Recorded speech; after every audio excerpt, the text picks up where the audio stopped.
दोस्तों, आप सभी को रक्षाबंधन की हार्दिक शुभकामनाएं। भाई बहन के मासूम प्यार की कहानी। डोर बेल बजी तो राखी भागकर दरवाजे पर पहुंची। वहां डाकिया था। कोई रजिस्ट्री लाया था। राखी के दिल की धड़कनें तेज हो गईं। कांपते हाथों से रजिस्ट्री खोली तो किसी एग्जाम का फॉर्म निकाला। आज भी उसे मायूसी ही हाथ लगी।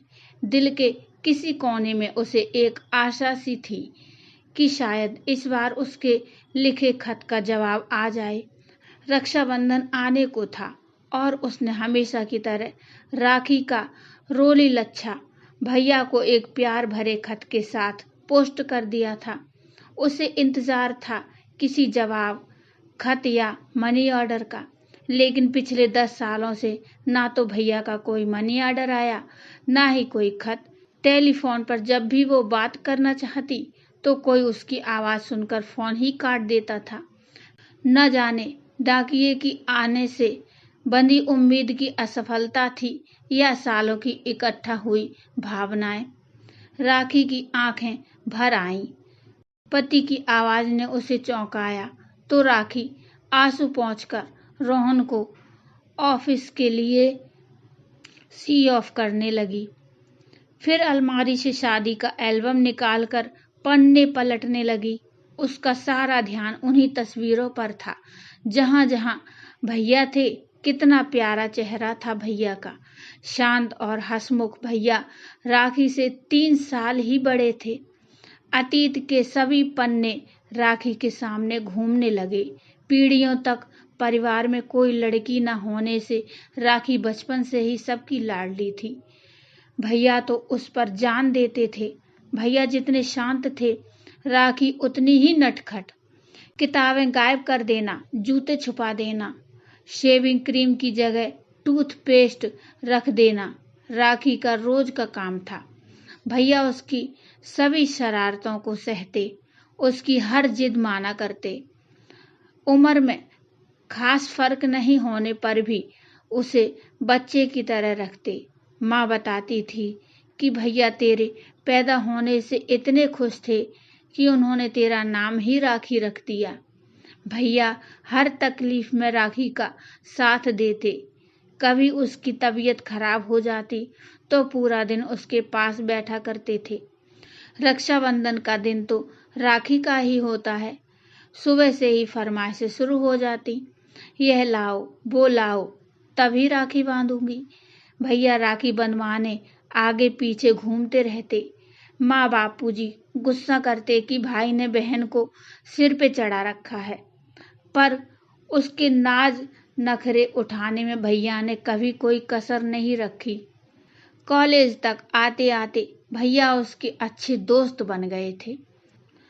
कॉलेज में किसी की हिम्मत ही नहीं थी कि कोई लड़का आंख उठाकर राखी को देखे।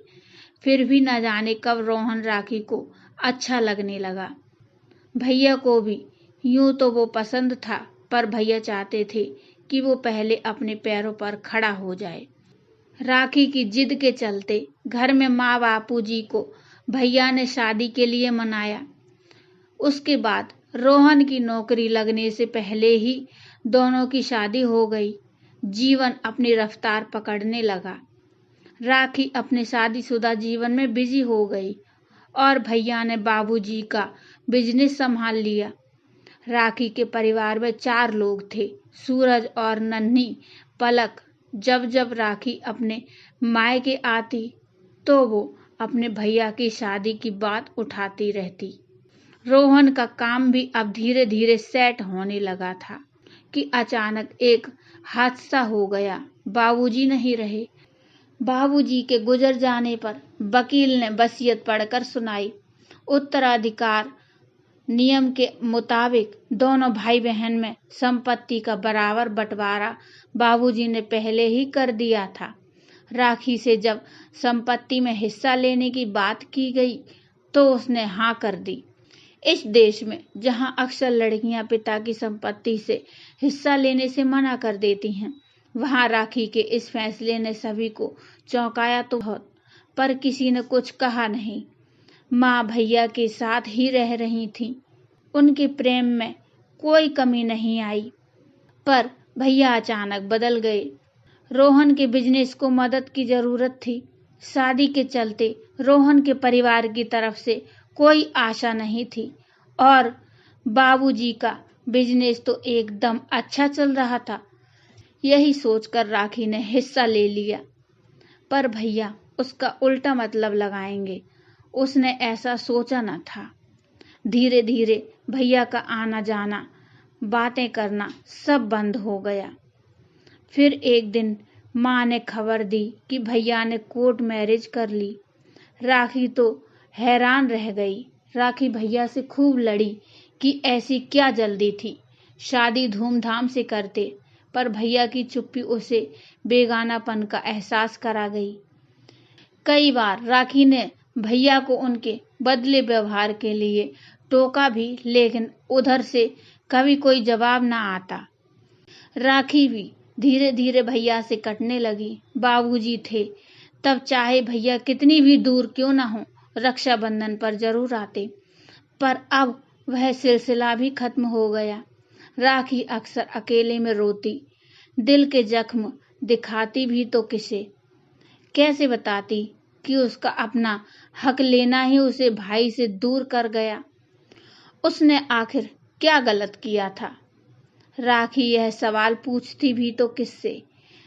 न माँ कुछ बताती थी, न भैया कुछ बोलते थे।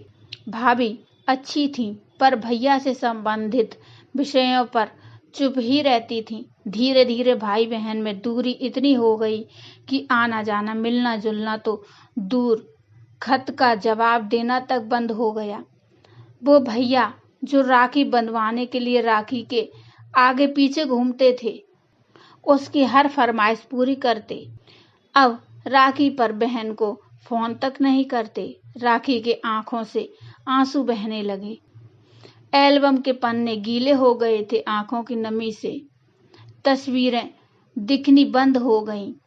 राखी ने एल्बम साफ किया और खाना बनाने में लग गई। बच्चों के स्कूल से आने का वक्त हो गया था। 2 दिन बाद रक्षाबंधन था, पर उन्हें अभी से ही राखियां खरीदने की पड़ी थी। शाम को उन्हें बाजार ले जाते वक्त राखी बहुत उदास थी। बाजार में हर तरफ बड़ी खूबसूरत राखियां थीं। बच्चों ने मनपसंद राखियां खरीदी। बिटिया ने बोला, मम्मी आप भी राखी खरीद लो। उसने समझाया कि मामा दूर रहते हैं और वह उन्हें राखी भेज चुकी है, पर बच्चे नहीं माने। वे मन से एक राखी वह भी ले आई। रक्षाबंधन के दिन सभी ने नहा धोकर पूजा की, फिर थाली सजाकर नन्ही पलक से सूरज को राखी बांधी। बच्चों को राखी बांधते देख उसका मन भर आया, पर हंसते खेलते माहौल में उसने अपने आंसू बाहर नहीं आने दिए। रोहन को पकौड़े पसंद थे, सो राखी पकौड़े तलने लगी। उसी वक्त डोरबेल बजी। बाहर होता हंगामा सुन राखी किचन से बाहर आई। दरवाजे पर माँ, भाभी और भैया थे। एक पल के लिए तो राखी को यकीन ही नहीं हुआ। इतने वर्षों बाद भैया को जो देख रही थी, कितने कमजोर हो गए थे भैया। भैया ने बहन को गले लगाने के लिए दूर से ही नम आंखों के साथ बाहें फैलाई, तो राखी के आंखों से रोका हुआ समुद्र बाहर निकलने लगा। वह भागकर उनके गले लग गई। दोनों रो रहे थे। बरसों का गुमा हुआ प्यार बह रहा था। भैया ने कलाई आगे की, राखी भागकर थाली उठा लाई।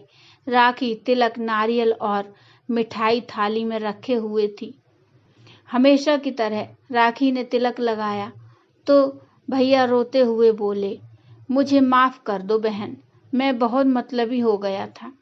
असल में बाबूजी पर काफी कर्ज था। जब वो गुजरे तो आर्थिक परेशानियां थीं। तेरे द्वारा अपना हिस्सा लेने से मुझे लगा कि कलयुग में शायद पैसा ही सब कुछ हो गया है। स्वार्थ के अलावा इस दुनिया में और कोई रिश्ता होता ही नहीं। पर जब तेरी भाभी ने मुझे आर्थिक परेशानी में देखा, जब अपने मायके में यही कदम उठाया, तब मुझे एहसास हुआ कि औरत शादी के बाद अपने पति से किस कदर जुड़ जाती है। तुमने जो किया वो सही किया। माँ बाप पर दोनों का समान हक है, चाहे वो बेटा हो या बेटी।